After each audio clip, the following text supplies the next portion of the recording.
जन्म लेने के बाद में बचपन पढ़ने में गुजर जाता है, जवानी कमाने में गुजर जाती है और बुढ़ापा मरने में गुजर जाता है। यानी कि तेल ख़त्म और खेल ख़त्म। जब तक किसी आदमी को ज़िंदगी मिलने के बाद में ज़िंदगी वास्तविक तरीके से समझ में आती है, तब तक ज़िंदगी हमारे हाथों से गुजर जाती है। जीवन अपने आप में बहुत बड़ा रहस्य है, लेकिन इस रहस्य को समझने के लिए हमें सबसे पहले अपना जीवन जीना पड़ता है। जीवन किसी एक विषय वस्तु से नहीं बनता है। जीवन के निर्माण में सूक्ष्म रूप से मन का, बुद्धि का, विचार का, चेतना का, प्राण का अहम योगदान है। और अगर स्थूल रूप से या पदार्थवादी जगत के रूप में समझे तो देह का, भोजन का और इस पंच तत्व से बने शरीर के निर्माण में पंच तत्व के रूप में पृथ्वी, जल, वायु, अग्नि, आकाश का अहम योगदान है। दरअसल हम जन्म से ही एक देह के रूप में, पदार्थवादी देह के रूप में जन्म लेते हैं और हमारे पूरे जन्म का, जीवन का, ज़रूरतों का, लेन देन का, संबंधों का जो एक सेतु बना हुआ है वह मात्र एक पदार्थ है। अब मानव की जो देह है, इस देह से जुड़े हुए विविध तरीके के संबंध है। उन संबंधों को हम पारिवारिक, सामाजिक, सांसारिक जीवन में अलग अलग रिश्तों से उन संबंधों की तुलना की जाती है। अब जन्म लेने के बाद में हमें इस जीवन का तुरंत बोध नहीं होता है, क्योंकि जन्म लेने के बाद में हम एक अबोध अवस्था में जीवन को जीते हैं। अब जन्म लेने के बाद में हमारे जिस तरीके के बचपन का निर्माण होता है, वो बचपन का निर्माण हमारे जिस घर परिवार में जन्म लेते हैं, जिस विद्यालय में पढ़ते हैं, जिस गांव में रहते हैं, जिन गलियों में पलते हैं, बढ़ते हैं, उसके अनुरूप ही हमारे बचपन का निर्माण होता है।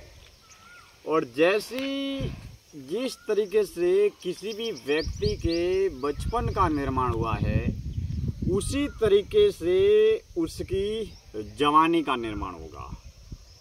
तो कहने का तात्पर्य ये है कि हमारी जवानी का निर्माण बचपन में ही हो जाता है। यानी कि बचपन से किशोरावस्था की जो उम्र है, उसी के अनुरूप हमारी जवानी होती है। जवानी में हम कैसे कार्य करेंगे, क्या व्यापार करेंगे, नौकरी करेंगे, धंधा करेंगे, रोजगार करेंगे, किस क्षेत्र में जाएंगे, किस क्षेत्र में आगे बढ़ेंगे। तो ये बनने की जो प्रक्रिया है वो जन्म से लेकर किशोरावस्था तक ही प्रारंभ हो जाती है। अब बचपन और जवानी दोनों मिलकर बुढ़ापे का निर्माण करते हैं। हमारा बुढ़ापा कैसा होगा, इसका निर्माण जवानी में और बचपन में ही हो जाता है।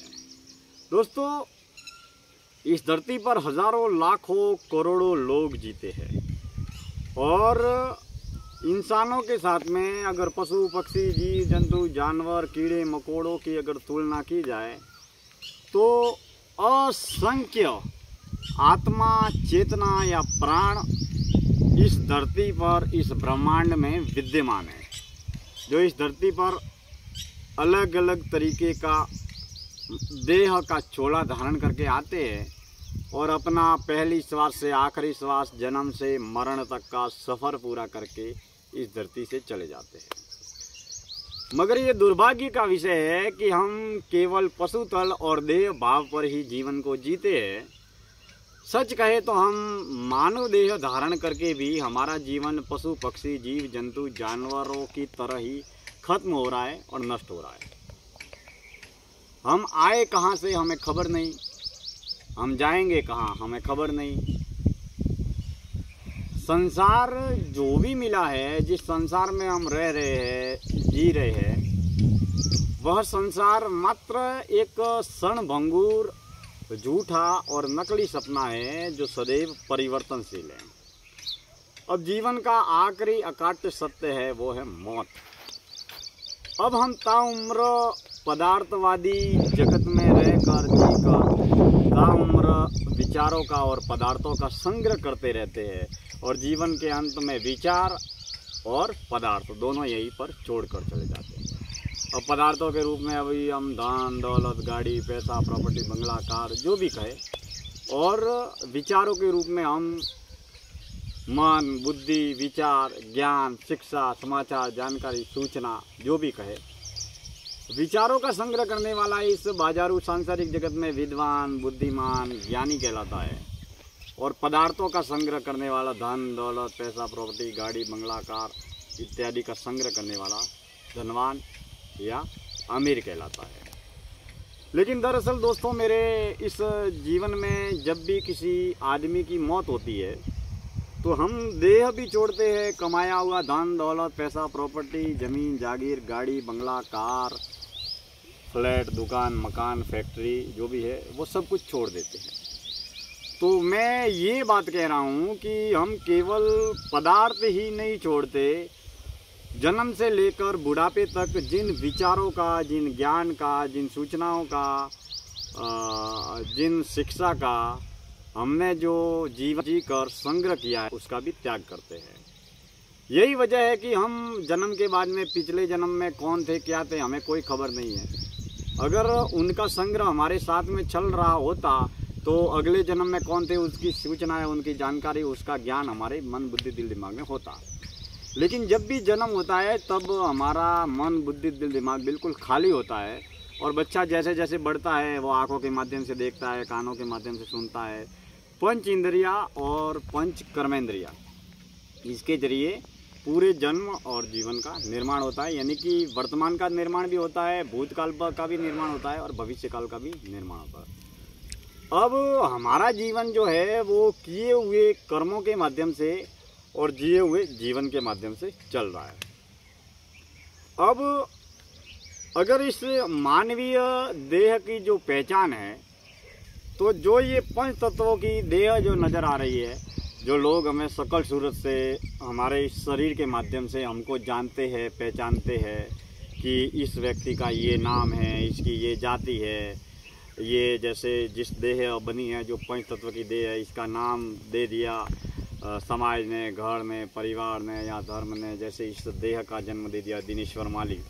तो जन्म के बाद में जो हमें ये नाम मिला है, तो ये देह जिसकी पहचान है, तो इस पंच तत्व की बनी हुई देह के ऊपर से ये अगर सारी चमड़ी, मात्र जो बाहर का आवरण है, इस देह का जो ये कवर है, कवर को हम चमड़ी बोल सकते हैं, तो ये चमड़ी को अगर उधेड़ दिया जाए या निकाल दिया जाए और एक साथ अगर कम से कम 10 मुर्दा लाश या डेथ बॉडी को एक साथ रख दिया जाए और ये शरीर की ऊपरी परत, कपड़े उतारने के बाद में शरीर की सारी जो ऊपरी परत है, ये चमड़ी, इसको अगर निकाल दिया जाए, तो निकालने के बाद में अगर 10 मुर्दा लाश अगर साथ में पड़ी होगी या 10 डेथ बॉडी एक साथ में पड़ी होगी, तो दोस्तों उनको पहचान पाना मुश्किल हो जाएगा। तो मैं इस उदाहरण के जरिए ये बात समझा रहा हूँ कि हमारी पहचान मात्र इस देह की है और देह की भी नहीं है, देह के बाहर जो बाहरी आवरण है उसकी है, जो चमड़ी बाहर से बनी है, जिस तरीके का हमारी आंखें है, जिस तरीके का नाक है, जिस तरीके का चेहरा है, जिस तरीके का शरीर है और जिस तरीके की हमारी बॉडी लैंग्वेज है, शारीरिक भाषा है, उसके जरिए इस बाजारू सांसारिक जगत में लोग हमें पहचानते हैं। तो जीवन अपने आप में बहुत बड़ा रहस्य भी है, और जीवन को जब जानने, पहचानने, समझने की कोशिश करते हैं तो जीवन के कई पहलू उजागर होते हैं। अब मानवीय देह के रूप में किसी व्यक्ति का कहाँ पर जन्म होता है, जन्म लेने के बाद में कहाँ पर वो जीवन यापन करता है, अपनी बचपन जीता है, अपनी जवानी जीता है, अपना बुढ़ापा जीता है। अब कोई व्यक्ति कहाँ पर जन्म लेता है और जन्म लेने के बाद में अपने कर्मों को करके कहाँ पर कितनी सांसारिक भौतिक उपलब्धियाँ प्राप्त करता है। कोई नाम कमाता है, कोई धन कमाता है, कोई ज्ञानी, ध्यानी, विद्वान, बुद्धिमान बनता है। और फिर देह की एक अवस्था है कि एक 50 साल, 60 साल, 70 साल, 100 साल की इस अवधि को पूरा करने के बाद में मानव की देह बुढ़ापे की ओर अग्रसर होके, जैसे जैसे बुढ़ापा शुरू हो जाता है वैसे अनगिनत असंख्य बीमारियां लगना प्रारंभ हो जाती है, और फिर धीरे धीरे शरीर कमज़ोर हो जाता है, बीमारियां लगना शुरू हो जाती है, और इसके बाद में धीरे धीरे धीरे करके आदमी मौत की आखिरी अवस्था को प्राप्त करता है। अब प्रश्न यह उठता है कि क्या जीवन को जीकर मर जाना यही जीवन का लक्ष्य है? अगर हम जीवन को गंभीर तल पर समझे तो बहुत सारे लोग जीवन का एक लक्ष्य मानते हैं कि जीवन में सफल होना चाहिए, सुखी बनना चाहिए, समृद्ध बनना चाहिए, नाम कमाना चाहिए, धन कमाना चाहिए।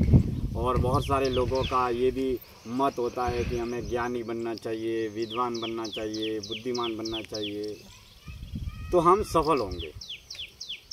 तो दरअसल हम किस सफलता की कल्पना करते हैं? अमूमन सांसारिक जगत में सफलता अर्थात क्या? नाम कमाना, धन कमाना, ज्ञानी, विद्वान, बुद्धिमान बन जाना। और ज्ञानी, विद्वान, बुद्धिमान बनकर भी हम आखिर नाम और धन ही कमाते हैं। कुछ लोग धन कमाकर आगे बढ़ते हैं, कुछ नाम कमाकर आगे बढ़ते हैं। लेकिन असल में दोस्तों, मानवीय जीवन का वास्तविक लक्ष्य क्या है? अगर धन कमाना, नाम कमाना, ये सब हम क्यों कर रहे हैं? अपने जीवन के भरण पोषण के लिए, अपने परिवार के पालन पोषण के लिए, अपने बच्चों के जीवन का गुजारा करने के लिए और अपने खुद का गुजारा करने के लिए। अगर यही जीवन का लक्ष्य मानते हैं कि जीवन का गुजारा करना है, तो जीवन का गुजारा तो पशु पक्षी, जीव जंतु, जानवर भी करते हैं, कीड़े मकोड़े भी करते हैं। तो फिर पशु पक्षी, जीव जंतु, जानवर और हमारे में फर्क क्या? हम केवल धन दौलत कमा कर खाते हैं, और पशु पक्षी, जीव जंतु, जानवर किसी पर आश्रित है, लोगों पर आश्रित है, पेड़ पौधों पर आश्रित है, प्रकृति पर आश्रित है। तो जीवन तो वो भी जी रहे हैं और जीवन हम भी जी रहे हैं। तो फिर इस मानव जन्म, मानव जीवन को पाने का लक्ष्य क्या है? जब हमारे पास में बुद्धि है, ज्ञान है, विवेक है, और पशु पक्षी, जीव जंतु, जानवरों के पास में विवेक भी नहीं है, बुद्धि भी नहीं है, ज्ञान भी नहीं है, वो पशु है, इसके लिए पशु तल पर जी रहे हैं। वो देह भाव में है, उसके आगे उनकी सोच है ही नहीं। उनको तो पशु पक्षी, जीव जंतु, जानवरों की तरह जीना है, पशुओं को पशुओं की तरह जीना है, पक्षियों को पक्षियों की तरह जीना है। लेकिन क्या हम मानव होने के नाते मानव की तरह जी रहे हैं? यह सवाल किसी और से न पूछकर अपने जीवन की खोज में अपने आप से जरूर पूछना चाहिए। दोस्तों, बारिश से ऊपर से बारिश की बूंदें गिर रही है और बहुत बड़ा शांत वातावरण है। कुछ बूंदें ऊपर से गिर रही है बारिश की, आसमान में बादल बरस रहे हैं और ठंडी ठंडी पवन बह रही है। पक्षियों के कोलाहल की कुछ आवाज़ें, मैं जिस गांव में हूँ, जन्मभूमि जिस खेत में हूँ, वहाँ पर बहुत शानदार मनोरम्य गांव का प्राकृतिक वातावरण बना हुआ है, और ये बूंदें बरस रही है, और इतना प्राकृतिक मनोरम्य वातावरण का, अतुलनीय वातावरण का, प्रकृति रूपी परमात्मा के दर्शन करते हुए इस पेड़ की, टूटे हुए पेड़ की इस पेड़ पर बैठकर मैं आज की इस जीवन दर्शन यात्रा का समापन करता हूँ। और दोस्तों, आप हमारी वाणी की विचारों की यात्रा से जुड़े हैं, इसके लिए मैं तहे दिल से हार्दिक आभार व्यक्त करता हूँ। किसी मोड़ पर आपसे फिर मुलाकात होगी और किसी नए विषय को लेकर आपसे बात करेंगे।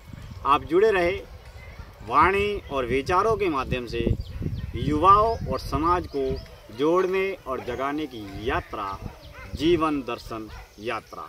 मैं दिनेश्वर माली आप सभी का तहे दिल से आभार व्यक्त करता हूँ।